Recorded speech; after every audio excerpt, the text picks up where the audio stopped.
Hey, it's Lisa with Soulshine, and I'm continuing the deep dive into love. I'm following 1 Corinthians version of love versus my own or Wikipedia's or the world's. And in January, I started with love is patient. So I followed patience for the month of January. And in February, I did kindness. And in March, I'm starting a line of knots.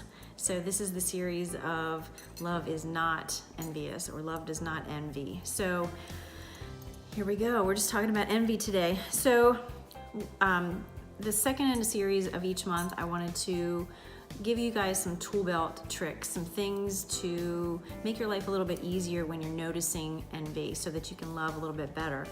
And ultimately, all of this is meant to allow me to love myself, my God, and others so much better than my current version. So what I've noticed about envy in myself is it's very incremental. So it starts with a small comment or thought, and it builds and builds and builds until I'm no longer even listening to the person and definitely not able to give love or receive love from them because I'm so caught up in my own thoughts of insecurities or comparison or whatever it is that has you fixated on the envious item that you can't effectively love another. So the trick is to notice it early. So when you see that thing that you want and you feel really badly towards the other person for having it and you don't have it, start to just find some gratitude. I have this, and she has that, and I'm so grateful that she has it. She's worked hard for it. She can enjoy that pool. Heck, maybe she'll invite me over and we'll enjoy some adult beverages by the pool together, or whatever that is. Find your gratitude and just be grateful for the other person and what they have. So you don't know the journey that they took to get that and how much they want it. So the trick is to notice it early and don't let the thoughts build, because that's where the battlefield is. Thought arena is the hardest to capture and the quickest to plummet. So notice it quickly and then find your gratitude. Find some things you're grateful for. Find some things that you're grateful for in your friend, and that will stave off the beasties. And then know who you are too. So know that you are, for me, I'm a Jesus girl, so know that I am fully loved and appreciated, and that all good things follow me. Goodness and mercy follow me all the days of my life. So I know that all the things that I need and desire are right there, or right behind me, or somewhere near me. I know that I'm not without much of what I need. So it's important to know who you are, and I'll get into that in coming months, but know who you are will also stave off the beasties of envy. And then when you're dealing with others, that's a little bit trickier too. I've had situations where people love to be the one to spread gossip and envious thoughts about another person. So they might say things like, did you hear so-and-so has a car, or must be nice, so-and-so has this or that. And it's just a biting way to talk about somebody, and it's gossip, and it's yucky, and it's not nice. So if you're around somebody that's doing that, at first, me, inside scoop, I've always had a good network of friends, for sure. But I've also not been invited to many things because in college, they thought I was a goody-goody. As I got to be an adult, whenever I was around somebody else, it doesn't matter who, I was excited to be included. And if being included meant that I got the inside scoop on somebody else's history or new addition to their family or promotion or money or whatever privy information I thought that I was receiving from another person, I felt like I was in the in crowd, like I was finally chosen. I was that girl that was always last to be picked on the baseball team in school. That was me. So I felt chosen. And then I left feeling heavy and yucky.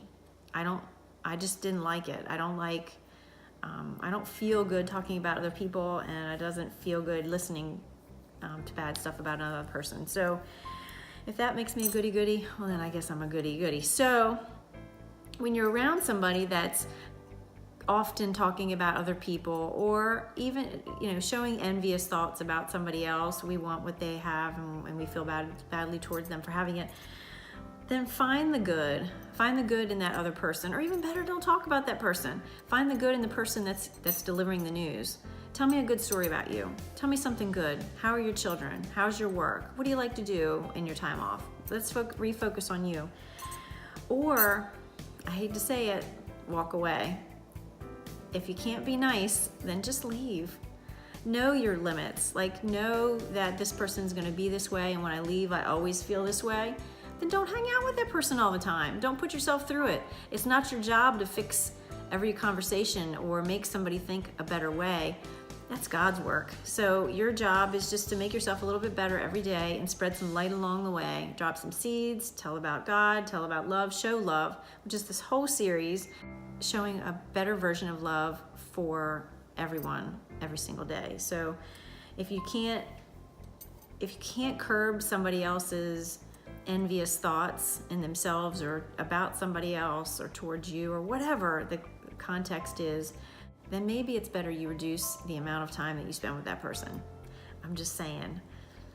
You probably knew this was coming, but it's no surprise. So maybe that person needs to be reduced in your visits. And there's plenty of people out there that think just like you think, or maybe think the way you want to think. Maybe you're tired of being that envious person or thinking those thoughts, and you're ready to kick it to the curb. Then there are plenty of people out there that don't gossip and spread envious thoughts about other people. So it's your effort to find them, and it's your challenge to find them. They're out there, I promise. I promise. So I'm going to wrap up this conversation on envy with saying, find the good, stick with the good, and kick the bad to the curb. It is my tool belt trick for envy. You just have to feel it coming. You're going to start to feel like you're shrinking, you're hidden, you're feeling worthless. That's not the truth. So find the truth, find the good, and stick with it. So I hope that helps. If you liked this video, give it a thumbs up, subscribe, ring that little bell so that you can receive notifications of when I'm going to post additional videos. And so next week, I will not be filming. I'm visiting my daughter in Florida. Yay me, yay her. So the following week, I'll wrap up envy for the month of March. And in April, I'm moving into Love Does Not Boast. So we'll get into that next month. So hopefully you are adding things to your tool belt and you're becoming a more loving person. You're loving others, your God, and yourself much better than day one. I know I am. And know that today and every day, I'm sending you much love, and I hope you have a most marvelous day. Love you much. Mwah, mwah, mwah.